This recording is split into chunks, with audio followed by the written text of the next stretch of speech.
Yes, we are live now. Hello friends, this is Himanshi and welcome to Let's Learn. तो आज discuss करेंगे pedagogy के कुछ questions और ये आपके सभी टीचिंग एग्जाम्स में हेल्प करेगा, स्पेशली DSSB में हेल्प करेगा।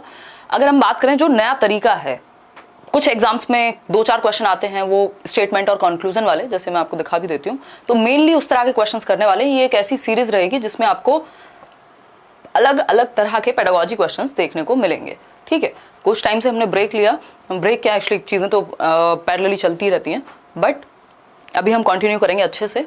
और कल मैं आपको कहीं ना कहीं होपफुली किसी एक सेंटर पे मिल जाऊंगी, सेक्टर 62 में नोएडा, जो लोग ऑनलाइन एग्जाम दे रहे हैं। तो वो तो अभी फाइनल नहीं है, वो तो ठीक है, रैंडमली जहाँ मिले वहाँ मिले। मैं आप लोग को परेशान भी नहीं करना चाहती, तो पहले से नहीं बताऊंगी, सरप्राइज होगा।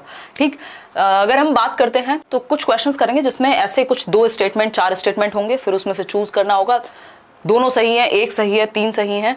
ये सारी इस तरह के क्वेश्चंस मेनली रहने वाले हैं। बाकी टीचिंग एग्जाम्स के लिए भी ये हेल्पफुल है, क्योंकि जरूरी नहीं है कि जब आपके टीचिंग एग्जाम में इस तरह के क्वेश्चन भरमार में आने लगे तब आप, क्योंकि सीटेट में भी इस तरह के क्वेश्चन आए हैं इस बार, तो जरूरी है कि बाकी लोग भी इसको देखें। अगर हम बात करें DSSB की, तो इस बार बहुत ही मतलब इस बार क्या, DSSB अपने आप में वैसे ही अनप्रिडिक्टेबल है, हर साल का कुछ ना कुछ वो नया रखते ही हैं। तो इस बार भी सेम सीन वही है, कुछ तो एकदम रैंडम क्वेश्चंस आ रहे हैं। आज मेरी एक बात हो रही थी एक लर्नर से, तो वो कह रही थी कि जेल पेन क्या है, इस पे क्वेश्चन पूछा हुआ है, सूफी क्या है, सॉन्ग है, भजन है, क्या है, उस पे पूछा हुआ है ना। और ऐसे रैंडम क्वेश्चंस आ रहे हैं। तो इस केस में मुझे लगता है कि जो आपने तैयारी की है वो तो बहुत बढ़िया है कि आपने तैयारी की है, बहुत अच्छी बात है। वो बेसिक तैयारी सबको करनी ही पड़ेगी। जो कॉमन टॉपिक्स हैं, जो प्याजे, वाइगॉस्की, कोलबर्ग हम पढ़ते हैं, उनसे भी क्वेश्चन आ रहे हैं, बट अच्छे खासे क्वेश्चन आ रहे हैं। लेकिन मुझे लगता है एक तो अटेम्प्ट हमारा 100% के आसपास रहना चाहिए, मतलब जितना हो सके उतना पेपर हम अटेम्प्ट करें, क्योंकि अब वो केस है ही नहीं कि आप वो क्वेश्चंस अटेम्प्ट करेंगे जो आपको आते हैं, क्योंकि क्वेश्चंस का नेचर डिफरेंट है। 20 क्वेश्चन के सेट में हो सकता है आपको पेडागोजी नॉर्मल वाली मिल जाए, चाइल्ड डेवलपमेंट वाली। नेक्स्ट सेट में अगर हम बात करते हैं CD मिल गया मान लो, नेक्स्ट सेट आ गया इतना रैंडम आ गया, कहीं 4 क्वेश्चन इंग्लिश के आ गए, 4 हिंदी के आ गए, कोई GK के भी आ गए, मैथ्स के भी आ गए, मतलब पता ही नहीं है कि कहाँ से क्वेश्चन कहाँ पे आ जाए। कहीं NIOS से दे दिए 2-4 क्वेश्चन। तो अब आप ऐसा तो नहीं कर सकते कि आप अचानक से सब कुछ पढ़ना शुरू कर देंगे, है ना। अब आप अपनी कॉमन सेंस का इस्तेमाल करेंगे और क्वेश्चंस को अटेम्प्ट जरूर करके आएंगे, क्योंकि अगर नहीं करेंगे तब ज्यादा दिक्कत है। प्रोबेबिलिटी वैसे भी बन जाती है, अगर आप थोड़ा सा कॉमन सेंस से भी करते हैं तो प्रोबेबिलिटी बढ़ती है क्वेश्चन सही होने की। तो जितना मैक्सिमम अटेम्प्ट हो सके उतना कीजिए एक तो। और दूसरा, जो आपका पहले से आपको आता है, यानी चाइल्ड डेवलपमेंट है या कुछ जो इस तरह के स्टेटमेंट वाले प्रीवियस ईयर क्वेश्चंस हैं, उनको तो जरूर करिए ही करिए। ठीक है, तो ये मेरी सलाह रहेगी। बाकी तो आप अपनी समझ से चीजें कर ही रहे हैं। ठीक है, थोड़ा सा प्लान करके जाने की जरूरत है। राइट, फर्स्ट पार्ट ठीक आ रहा है, लेकिन सेकंड पार्ट में थोड़े से पंगे हैं। DSSB ऐसा करता भी है। ठीक, चलिए आते हैं फटाफट से।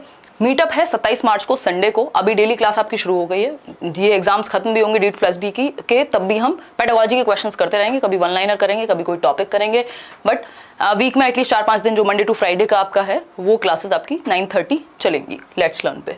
ठीक, अगर हम बात करते हैं दिल्ली मीटअप की, तो 27 मार्च संडे को 12 से 3 के बीच में आपका टाइम है। आदर्श नगर मेट्रो स्टेशन के पास करियरविल की बिल्डिंग है। ये मैं टेलीग्राम पे शेयर कर चुकी हूँ, आप लोग बिल्कुल आमंत्रित हैं। सीटेट में आप लोगों ने बहुत अच्छा किया है ना। चलिए आते हैं फटाफट से। तो ये फर्स्ट सेशन है, इस सीरीज को कंटिन्यू रखेंगे एटलीस्ट कुछ टाइम तक। चलिए लाइक शेयर सब्सक्राइब कर दीजिएगा, अगर सेशन पसंद आए, हेल्प करेगा ही करेगा, है ना। बाकी PDF जो है इस सेशन की, वो let's learn square Telegram channel पे मिल जाएगी, या ये सारे लिंक्स भी आपको डिस्क्रिप्शन बॉक्स में मिल जाएंगे। ठीक, पेडागोजी स्पेशल बैच में अभी भी अगर किसी को एडमिशन लेना हो तो 31 मार्च तक ही है, फिर उसके बाद बंद हो जाएंगे एडमिशन्स। और इसके साथ एक और चीज़ मुझे याद आई, आपका सीटेट का बैच भी आ गया है। तो जो लोग, जिसमें ऑनलाइन मॉक टेस्ट भी हैं इस बार, और ऑफलाइन भी कुछ 8 दिन की क्लासेस हैं जो पेपर के आने से पहले होंगी, और भी कुछ चीज़ें जो मैं लास्ट में बताऊंगी। एडमिशन्स जो है वो स्टार्ट हो गए हैं, आप करियरविल ऐप पे जा करके बैच ले सकते हैं, अभी डिस्काउंट पे भी है 31 मार्च तक। ठीक है, सीटेट पेपर 1, 2 जो भी है। चलिए क्वेश्चंस पे आते हैं फटाफट से। कुछ 20 क्वेश्चंस करेंगे, क्योंकि डिस्कशन प्रॉपर करेंगे तो टाइम लगता है। पहला क्वेश्चन है आपके सामने, पोल में आंसर कीजिएगा। Equality as a goal, strategies adopted for it has focused on which of the following. यानी अगर हम बात करते हैं किसकी, इक्वालिटी एज अ गोल की, यानी हम समानता को एक उद्देश्य के रूप में अगर टारगेट करते हैं तो कैसे फुलफिल होगा, ये आप बताएंगे देख करके, बाकी के ऑप्शंस पढ़ करके। अब एक और चीज जो टिप कह लीजिए, इस तरह के जो क्वेश्चंस है ना, यहाँ पे कई बार ऐसी प्रोबेबिलिटी बनेगी कि चीजें सही होंगी, वैसे भी सही होंगी, बट एग्जामिनर आंसर कोई और दे सकता है, क्योंकि आप 100% तो पेडागोजी में किसी चीज को काट ही नहीं सकते। तो उस केस में फिर अपनी समझ के अनुसार उत्तर लगाना है। देखिएगा एक बार, फटाफट से देखिएगा। चले, ए आंसर कर रहे हैं कई लोग, ओनली 2। देखिए समझते हैं, जो कि गलत है आंसर। ए इसका उत्तर नहीं है। 37% लोग जो है ये कह रहे हैं। क्वेश्चन पढ़ लेते हैं एक बार फिर से। Equality as a goal, strategies adopted for it has focused on which of the following. अगर आप इक्वालिटी लाना चाहते हैं, गोल आपका इक्वालिटी है, तो किस चीज पे फोकस होना चाहिए, ये पूछा है हमसे। देखिए थोड़ा सा ध्यान से समझने की कोशिश कीजिए, आ जाएगा समझ। अगर हम बात करते हैं इक्वालिटी एज अ गोल की, दोनों बातें सही हैं। गलती कहाँ लग रही है भाई? दोनों बातें सही हैं, गलत है क्या? अगर हम बात कर रहे हैं इक्वालिटी एज अ गोल की, तो हम कह सकते हैं neutralising text of any gendered reference, यानी किसी भी लिंग संबंधित संदर्भ के ग्रंथों को न्यूट्रलाइज करना, तटस्थ करना, बेअसर करना, मतलब जेंडर न्यूट्रलिटी लाना। आप किसी भी तरफ झुके हुए नहीं है, बैलेंस में है ना। जेंडर न्यूट्रल लैंग्वेज की हम बात करते हैं ना, कि कैमरा मैन की जगह कैमरा पर्सन यूज करो। मतलब आपका जो टेक्स्ट हैं, जो भी आप पढ़ा रहे हैं, उसमें भाषा ऐसी नहीं होनी चाहिए जो किसी एक जेंडर के प्रति झुकी हुई हो, अगर आप इक्वालिटी लाना चाहते हैं। बात तो ठीक है, क्या दिक्कत है ना। फिर आती है सेकेंड बात, sensitive portrayal of discrimination that girls और वुमेन फेस। ये बात भी सही है कि हम अपने सिलेबस में, करिकुलम में या दुनिया में चीजों को इस तरह से दिखाएं, संवेदनशील भाव से दिखाएं, कि जो संवेदनशीलता हो डिस्क्रिमिनेशन के प्रति, महिलाओं के प्रति जो भेदभाव है उसके प्रति हम संवेदनशील होकर के बात करें, मजाक उड़ा करके नहीं। ठीक, तो 1 और 2 दोनों ही बातें सही हैं, यानी both 1 and 2 is the right answer. ठीक, हम ये नहीं कह सकते सिर्फ 2 ठीक है या सिर्फ 1 ठीक है, दूसरा गलत नहीं है ना। जब गलत नहीं है तो कैसे आप गलत ठहराएंगे? ठीक, तो D option is the right answer, ना कि ए। आगे बढ़ेंगे नेक्स्ट क्वेश्चन पे। नेक्स्ट क्वेश्चन क्या है?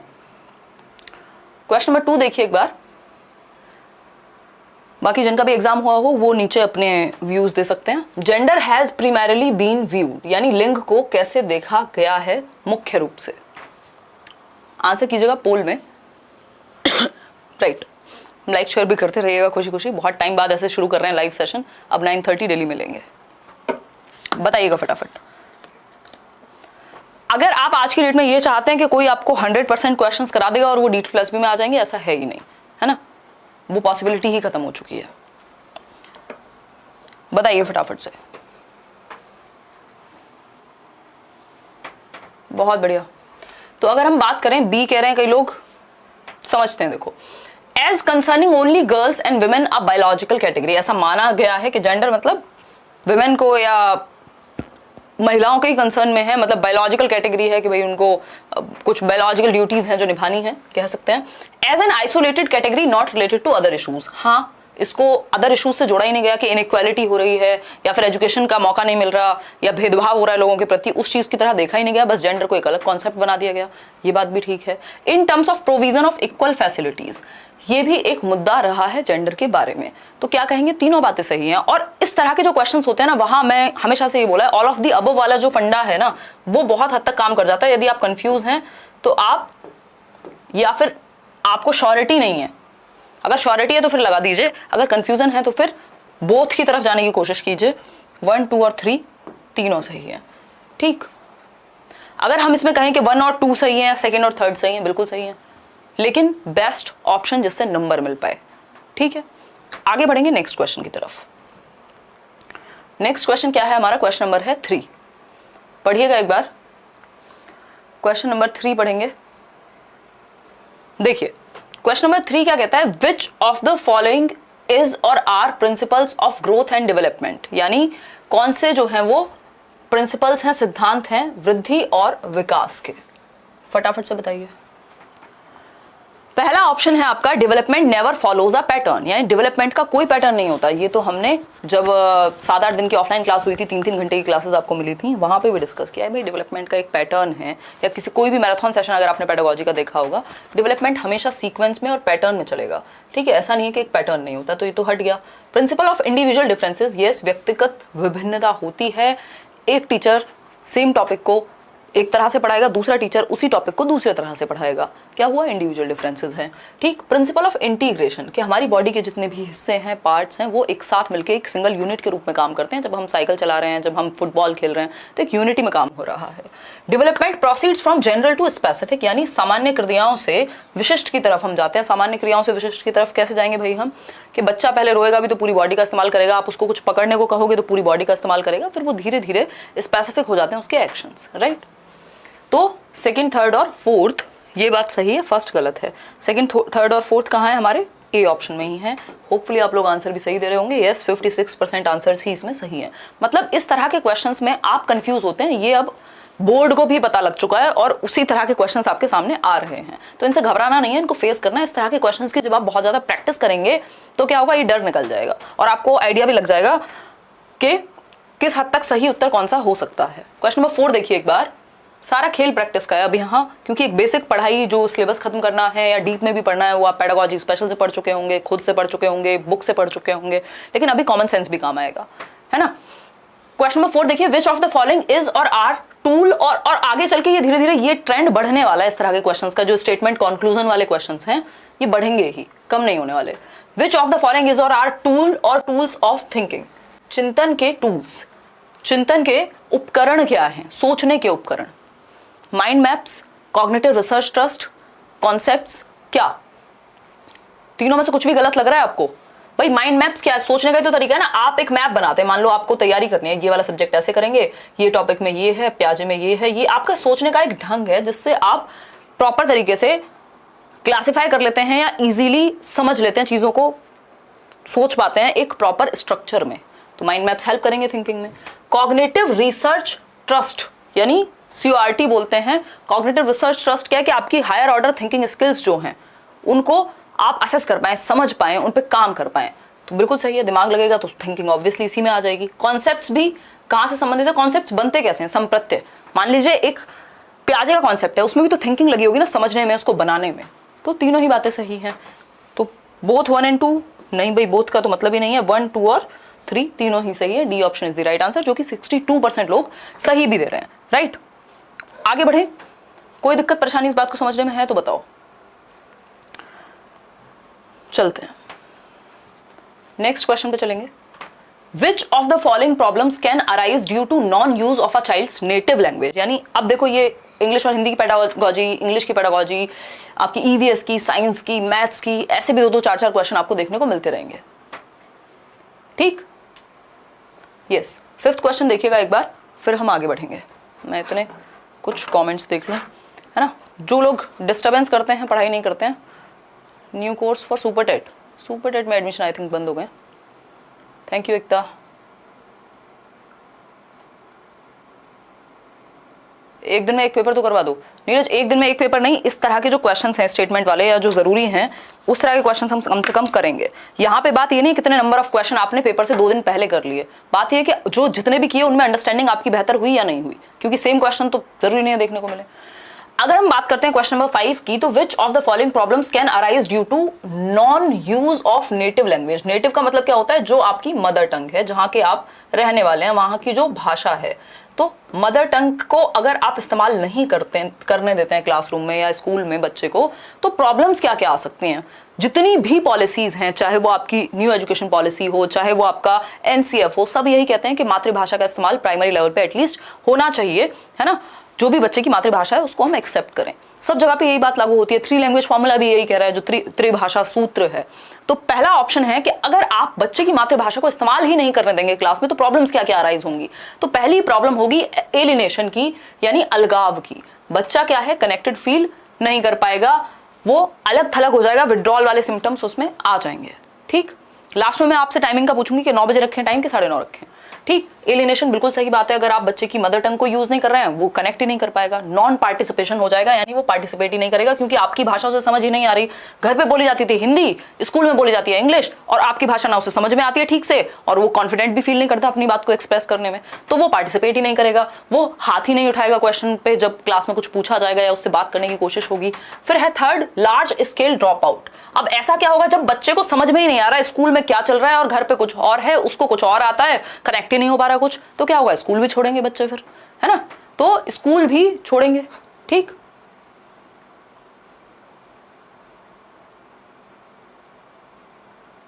चलिए ठीक है जी।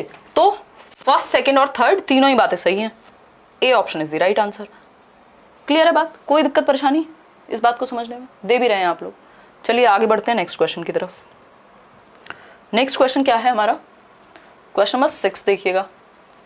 ये बेसिक सा क्वेश्चन है, कुछ क्वेश्चन ऐसे भी आ रहे हैं, ऐसा नहीं है कि सारे क्वेश्चन मुश्किल ही आ रहे हैं।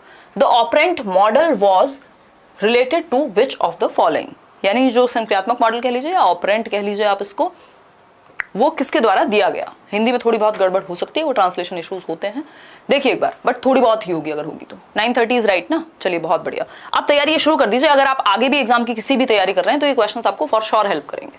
बताइए एक बार, फटाफट से बताइए। बी, जीन पे आ जाए, ऑपरेंट मॉडल की बात हो रही है, सिर्फ हिंदी मत पढ़ो, इंग्लिश भी पढ़ लो। D option is the right answer, B F Skinner is the right answer. Operant model, operant, conditioning को याद कर लो, ऑपरेंट, यहां संक्रियात्मक पे मत जाओ, ठीक है? हिंदी में हो सकता है ये संक्रियात्मक दिया हो सकता है कोई और नाम दिया हो, हिंदी में कई नाम होते हैं एक टर्म के, ठीक है जी। आगे बढ़ेंगे नेक्स्ट क्वेश्चन पे। नेक्स्ट क्वेश्चन है हमारा क्वेश्चन नंबर 7।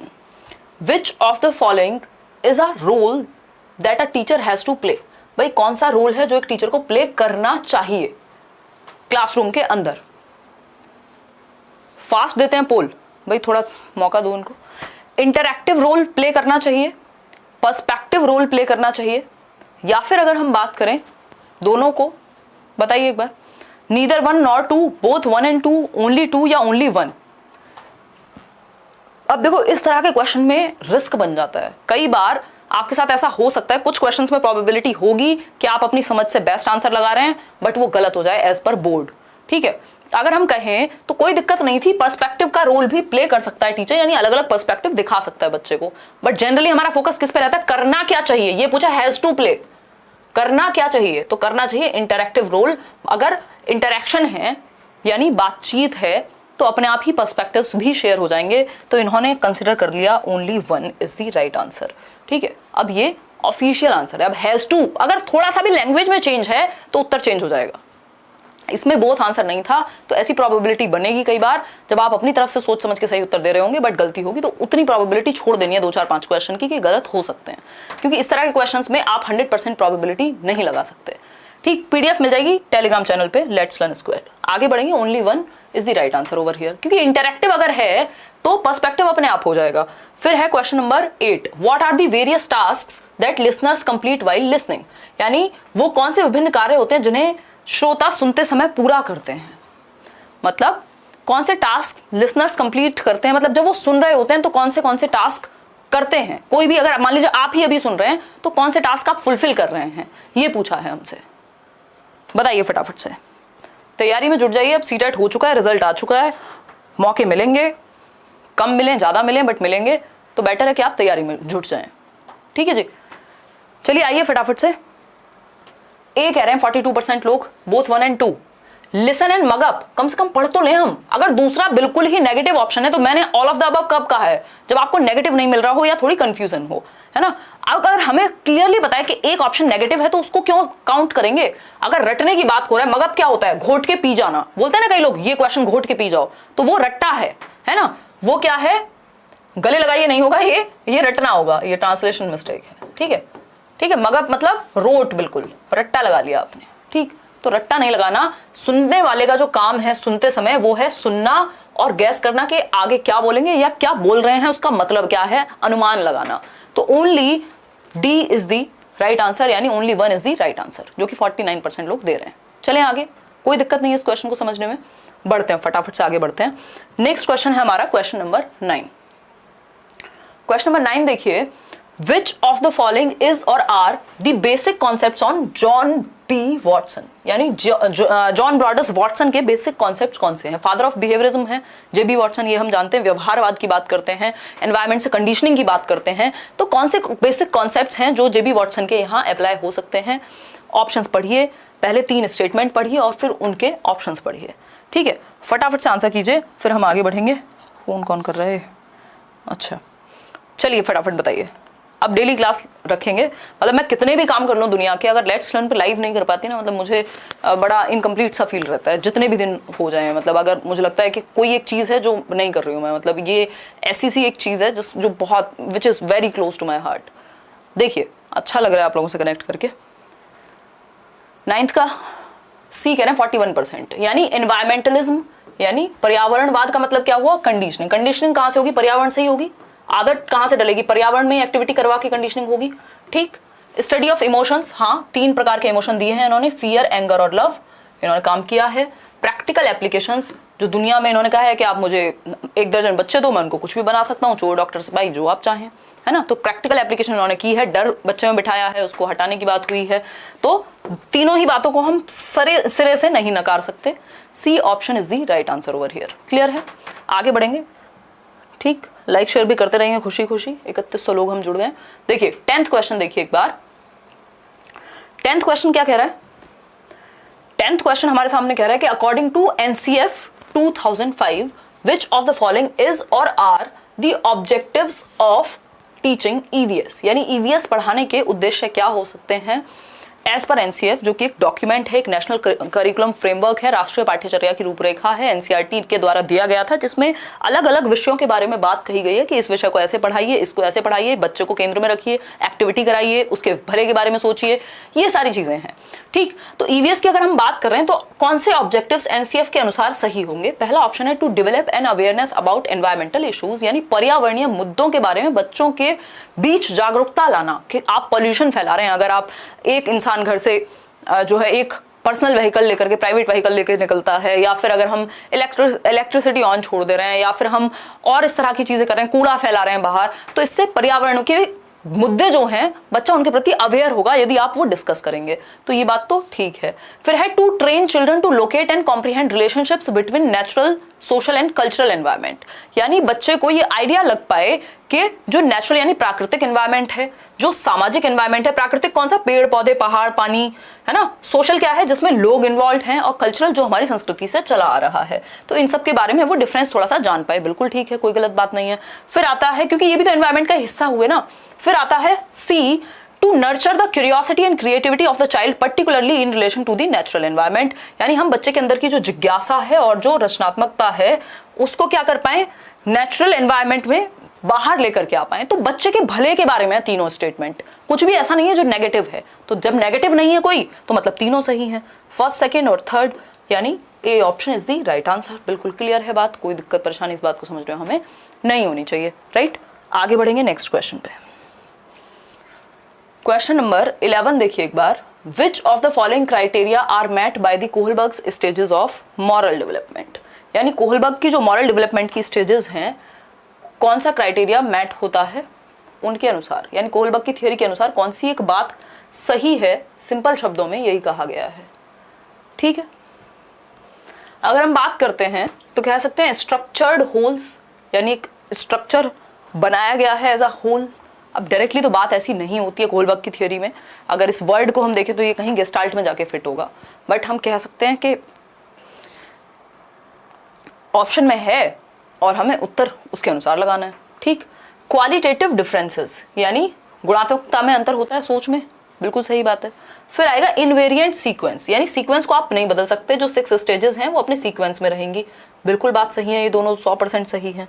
दोनों का ऑप्शन कहाँ है हमारे पास? सेकंड और थर्ड का ऑप्शन यहाँ है, लेकिन हमारे पास फर्स्ट, सेकंड और थर्ड का भी ऑप्शन है, जो कि हमें जिसमें फर्स्ट है गलत नजर आ रहा है, हमें कोई अच्छा ऑप्शन नजर नहीं आ रहा गलत, है ना। अब पता नहीं इन्होंने क्या सोच करके इसको ऑफिशियल आंसर बनाया था कि इन्होंने कहा कि फर्स्ट, सेकंड और थर्ड तीनों को काउंट करेंगे हम, तो है ना, जो कि आंसर इसका होना चाहिए था सिर्फ सेकंड और थर्ड, बट बोर्ड ने माना कि भाई फर्स्ट, सेकंड और थर्ड तीनों ही सही हैं, तीनों सही हैं तो तीनों मानने पड़ेंगे। ठीक, स्ट्रक्चर्ड होल्स को अब इन्होंने किस सेंस में देखा है कि आप स्ट्रक्चर्ड वे में एनालिसिस किया, कोहलबर्ग ने क्या कहना चाह रहे हैं कुछ नहीं पता किसी को भी, क्योंकि अगर इस सेंस में देखें तो ये गेस्टाल्ट की तरफ जाता है।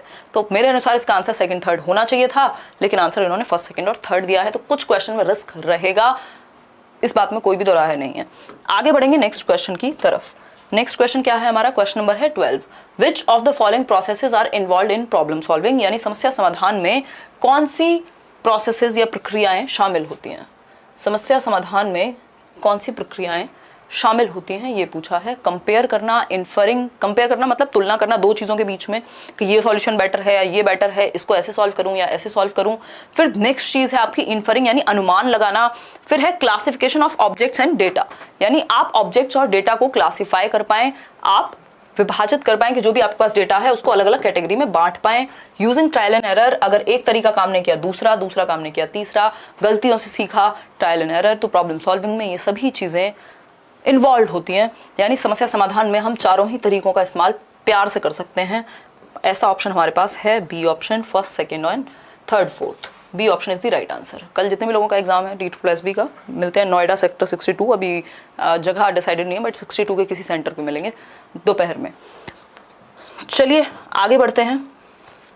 क्वेश्चन नंबर 13, ये एक सरप्राइज होगा इसलिए अभी ज़्यादा प्लानिंग नहीं है, और संडे को तो हम मिल ही रहे हैं। इन डिफरेंट लैंग्वेजेस, यानी अलग अलग भाषाओं में, the number of consonants very from 8 to 10 to what, यानी कॉन्सोनेंट्स की बात हो रही है, व्यंजन की बात हो रही है, तो कितने नंबर ऑफ व्यंजन होते हैं, व्यंजनों की संख्या कितनी होती है विभिन्न भाषाओं में, 8-10 से लेकर के कितने तक व्यंजन की संख्या मिलेगी अलग अलग भाषाओं में। यानी मान लीजिए इंग्लिश की हम बात करें तो हमें पता है 5 वॉवेल हैं, ठीक, बाकी के 21 हमारे कॉन्सोनेंट हैं। तो उस तरह से अगर हम देखें 8-10 से लेकर के कॉन्सोनेंट की संख्या कितने तक हो सकती है अलग अलग भाषाओं में, तो ये एक जेनरिक क्वेश्चन है जो आपके सामने प्रस्तुत कर दिया गया है, इसीलिए मैंने इसको शामिल किया है कि थोड़ा सा डिफरेंट क्वेश्चन आपको पता होने चाहिए। इस तरह के जेनरिक क्वेश्चंस भी कुछ भी पूछा जा सकता है, ठीक है। अगर हम देखते हैं इस सेंस में तो आंसर होगा इसका ए ऑप्शन, जो कि 55% लोग दे भी रहे हैं, 40 से 50, 8-10 से लेकर के 40 से 50 तक कॉन्सोनेंट आपके व्यंजन पाए जा सकते हैं। इंग्लिश की बात नहीं हो रही है, ओवरऑल डिफरेंट लैंग्वेजेस की बात हो रही है। आगे बढ़ेंगे नेक्स्ट क्वेश्चन पे। नेक्स्ट क्वेश्चन क्या है देखिए एक बार, question number 14। Question number 14, which of the following is or are the problems in teaching and learning of mathematics. ये मैथ्स की पेडागोजी का क्वेश्चन हो गया। भाई गणित पढ़ाते समय टीचिंग लर्निंग में क्या समस्या सामने आ सकती है। पहला है क्रूड असेसमेंट। क्रूड असेसमेंट क्या होता है उस पर चर्चा बाद में करेंगे, पहले आप उत्तर दीजिए। फिर है लैक ऑफ इंटरेस्ट, यानी पढ़ाने में ही इंटरेस्ट नहीं है, पढ़ने में इंटरेस्ट नहीं है। ब्याज की कमी नहीं है, ये हमारे ट्रांसलेशन का कमाल है, हमारे टाइपिस्ट जी खतरनाक ट्रांसलेशन कर दिए हैं, ठीक है। लैक ऑफ इंटरेस्ट मतलब रुचि की कमी, इंटरेस्ट ही नहीं आ रहा, मजा नहीं आ रहा पढ़ने में या पढ़ाने में। इनएडिक्वेट टीचर प्रेपरेशन, यानी टीचर ठीक से प्रिपेयर ही नहीं है ना। आजकल तो टीचर प्रिपेयर होके जाए तो कई लोग कह रहे हैं अरे रट्टे लगा के आए हैं, है ना। क्या रट्टे नहीं लगाने चाहिए, बट लेसन प्लान बनाना चाहिए, ठीक। तो टीचर की प्रेपरेशन या लेसन प्लानिंग इंपॉर्टेंट है। अगर लेसन प्लान नहीं बनेगा, आज मुझे कौन से अच्छे क्वेश्चंस कराने हैं, ये प्लान ही नहीं होगा तो आपका समय बर्बाद ज्यादा होगा, ठीक है। तो लेसन प्लान हो गया ये, ठीक, क्लियर है बात। तो अगर हम बात करते हैं लेसन प्लान की, अगर इनएडिक्वेट है, ठीक से है ही नहीं, तो ये तीनों ही बातें बिल्कुल सही है। ये प्रॉब्लम बनेंगी मैथमेटिक्स को पढ़ने और पढ़ाने में, ठीक, सीखने और सिखाने में। तो C option is the right answer. उत्तर हो गया सी ऑप्शन। कितने लोग सही आंसर दे रहे थे? 56%। चलिए बहुत बढ़िया, ठीक है जी, क्लियर है बात, कोई दिक्कत परेशानी नहीं होनी चाहिए। है तो मुझे बताओ, कमेंट्स में बता देना। आज कमेंट्स पढ़ूंगी मैं, बहुत दिन के बाद हमने चैनल पे पढ़ाई शुरू की है इस सेंस में, ठीक है। बाकी तो बहुत कुछ ऑलरेडी है अगर आप देखते हैं तो। क्वेश्चन नंबर 15 देखिए, which of the following is or are the examples of inductive references. Inductive समझते हैं हम, आगमनात्मक संदर्भ में कौन से उदाहरण सही हैं साइंस पढ़ाने के लिए। अब देख रहे हो सभी सब्जेक्ट्स की पेडागोजी हमने इसमें ऑलमोस्ट कवर कर ली है, यानी विज्ञान अगर आप पढ़ा रहे हैं तो किस तरह के उदाहरण ठीक हैं, और बताइए। there are lots of channels running revision marathons right now, but the questions you are practicing are so bang on. There are the actual type of questions coming in the PRT exam, right? ठीक, या जो भी आपका नाम है, कोशिश तो ये रहती है कि काम की चीज़ें करें, अदरवाइज भीड़ की कमी बिल्कुल भी नहीं है, क्वालिटी की थोड़ी सी हो सकती है ना। चलिए खैर, और मैंने इतनी सारी मैराथन ऑलरेडी लेनी थी, बट कुछ रीजंस की वजह से। हाँ, बहुत बढ़िया। कोई कह रहा है मेरे दोनों पेपर हो गए तब प्रैक्टिस करा रहे हो, I was waiting for this. अब क्या फायदा, आई अंडरस्टैंड एकता, बट जिनका है उनको हेल्प हो जाएगी, यही मान लो, है ना। देखो एक बार, अगर हम बात करते हैं फर्स्ट ऑप्शन की, तो when we drop a diary it falls down. Science पढ़ाने के लिए इंडक्टिव तरीका। इंडक्टिव क्या होता है, पहले हम एग्जाम्पल्स देते हैं, पहले हम उदाहरण प्रस्तुत करते हैं। बाकी आई एम सो सॉरी जिन लोग के एग्जाम निकल चुके हैं, आगे की तैयारी करेंगे, ठीक। When we drop a diary it falls down, यानी जब हम एक डायरी को ड्रॉप करते हैं, यानी एक पेन को भी अगर मैं ड्रॉप करूंगी तो ये नीचे गिर जाएगा, तो ये क्या है, एग्जाम्पल है। फिर इससे हम रूल बताएंगे कि इसका रीजन क्या है, ग्रेविटी है, क्या है। Water flows down the slope, जो वाटर है वो भी नीचे की तरफ बहता है, अगर स्लोप है तो उस पर नीचे की तरफ बहेगा, ऊपर की तरफ नहीं जाएगा, तो ग्रेविटी है।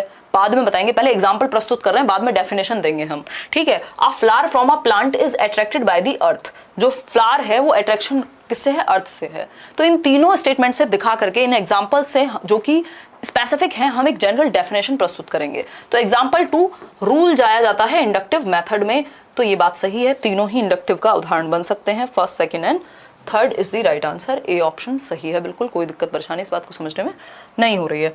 आगे बढ़ेंगे क्वेश्चन नंबर 16 पे। क्वेश्चन नंबर 16 देखिए, which of the following statement regarding learning by doing और पार्टिसिपेशन इज करेक्ट, यानी कि करके सीखने के अनुसार कौन सी एक बात सही है। पहला है, it promotes self learning and self assessment, यानी ये खुद से सीखने और खुद के ही आकलन करने में मदद करता है। क्या, लर्निंग बाय डूइंग, करके सीखना जो है, यानी जहां बच्चा एक्टिव पार्टिसिपेशन में होगा, सक्रिय होगा, वहां वो खुद से ही सीखेगा और खुद का असेसमेंट भी कर पाएगा, ये प्रमोट होगी ये चीज, बात तो सही है। सेकेंड है, it gives real experience of solving real life problems, जब आप कुछ करके सीखते हैं एक्चुअल में प्रैक्टिकली, तो क्या होगा, रियल लाइफ एक्सपीरियंस आपको मिलेगा। बिल्कुल बात ठीक है, कोई दिक्कत नहीं है इस बात को समझने में।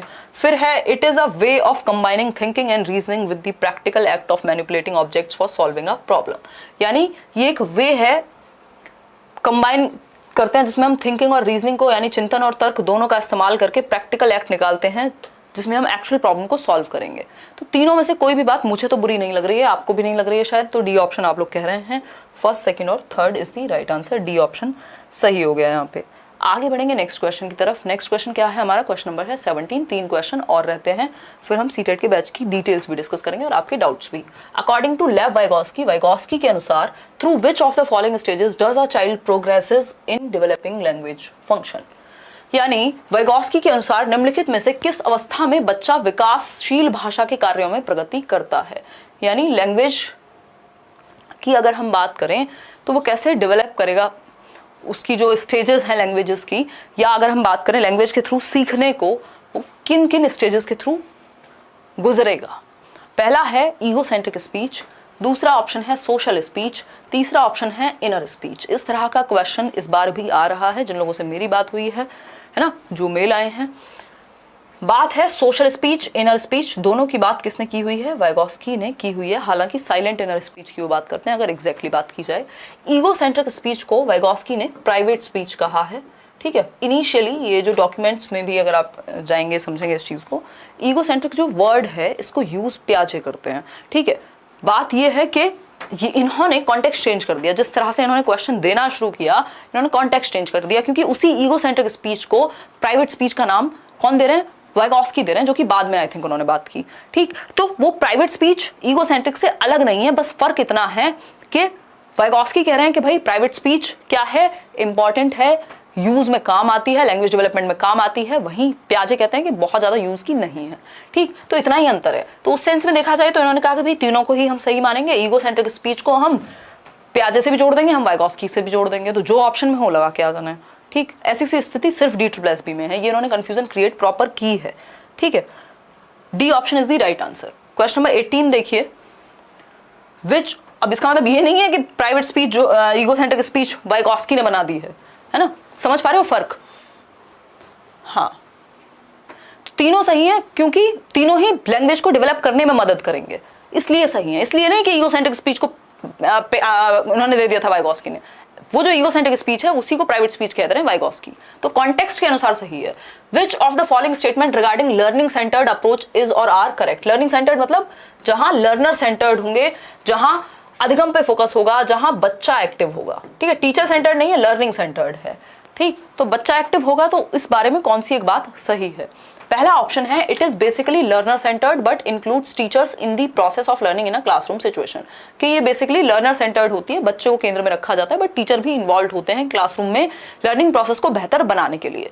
फिर है B option, it helps students acquire competency in skill areas and creates life long learners, यानी बच्चों को मदद करता है कॉम्पिटेंसी एक्वायर करने में, कॉम्पिटेंट बने, वो अलग अलग स्किल्स सीखें, कुल मिलाकर के बात ये है।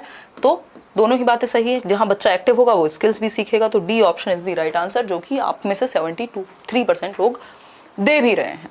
आगे बढ़ेंगे फटाफट से, चलिए चलते हैं नेक्स्ट क्वेश्चन पे। सेकंड लास्ट क्वेश्चन हमारे सामने सेकेंड लास्ट क्वेश्चन है हमारा 19th question, the process of striking a balance between accommodation and assimilation, यानी समायोजन एवं आत्मसातीकरण के बीच में जो बैलेंस स्ट्राइक करना है, जो क्या करना है, बैलेंस यानी संतुलन बनाना है, वो क्या कहलाता है, and is very important in Piaget's theory of cognitive development, जो पियाजे ने अपनी थियरी में कहा है। बताइए एक बार फटाफट से।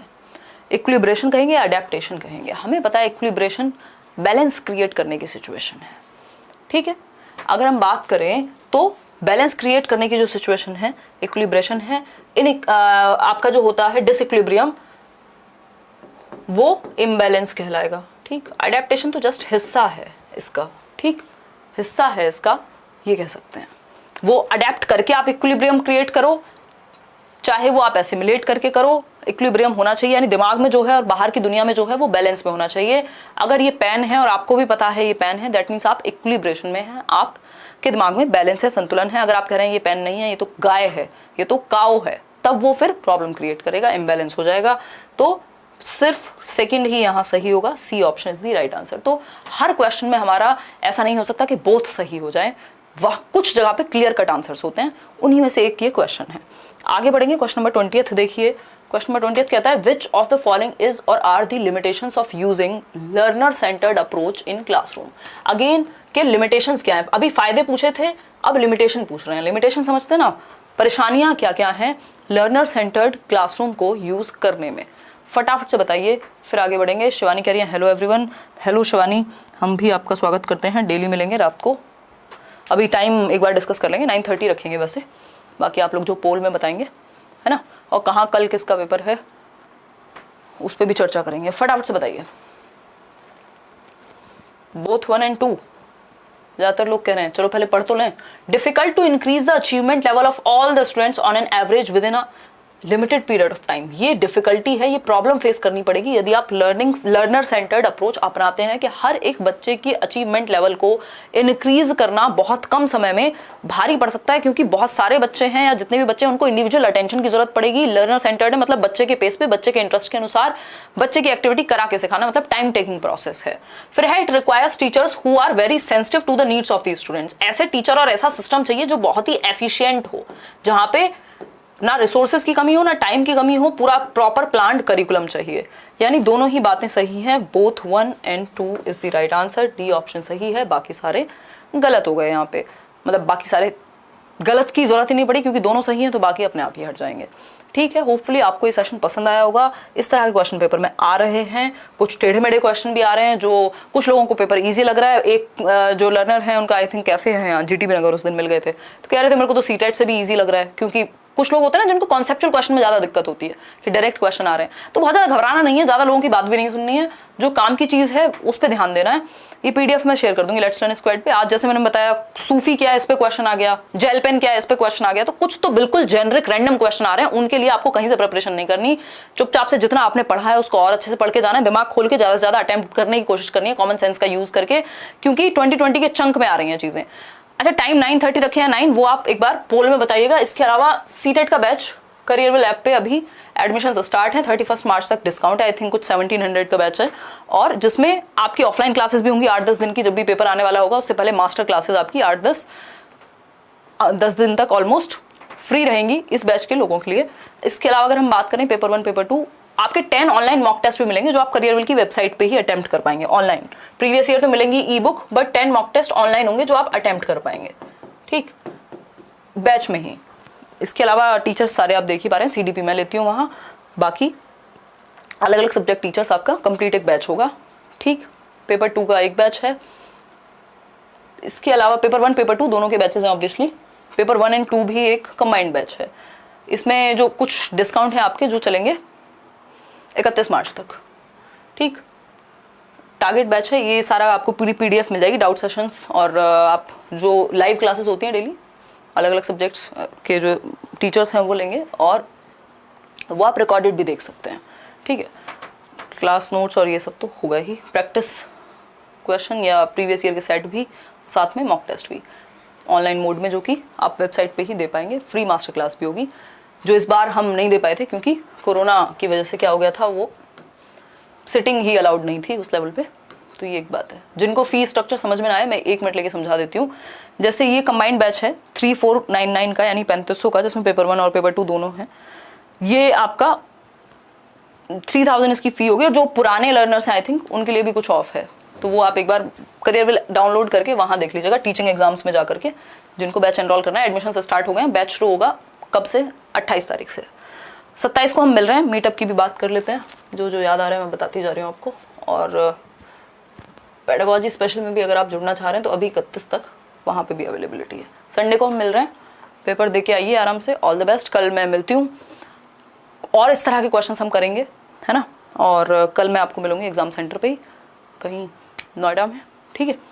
चलिए ध्यान रखिए अपना। कोई और बात हो तो आप कमेंट्स में पूछ लीजिएगा, कोई भी क्वेरी हो तो आप पूछ लीजिएगा। Take care, good night. एक बार पोल दिया वो वाला टाइम वाला, क्यों कितना, कौन सा? 9:30 ना, 9:30 रखते हैं, 9:30 रखते हैं, कोई दिक्कत नहीं है, ठीक है। चलिए फिर, टेक केयर, ध्यान रखो अपना। जो भी पेडागोजी की आपकी जनरल समझ है, चाहे वो चाइल्ड डेवलपमेंट है, पेडागोजी है, एजुकेशनल पॉलिसीज हैं, ये सब आपको फिर भी पढ़ना पड़ेगा, चाहे पेपर में क्वेश्चन 100 में से 50 आए, उस तरह के 60 आए, ठीक है, क्योंकि उसको आप इग्नोर नहीं कर सकते। Mail ID himanshi.edu10@gmail.com। चलिए आज के लिए इतना ही रखते हैं, कल मिलते हैं फिर। ध्यान रखो अपना, कोई बात हो तो कमेंट्स में पूछ लेना। Take care, good night.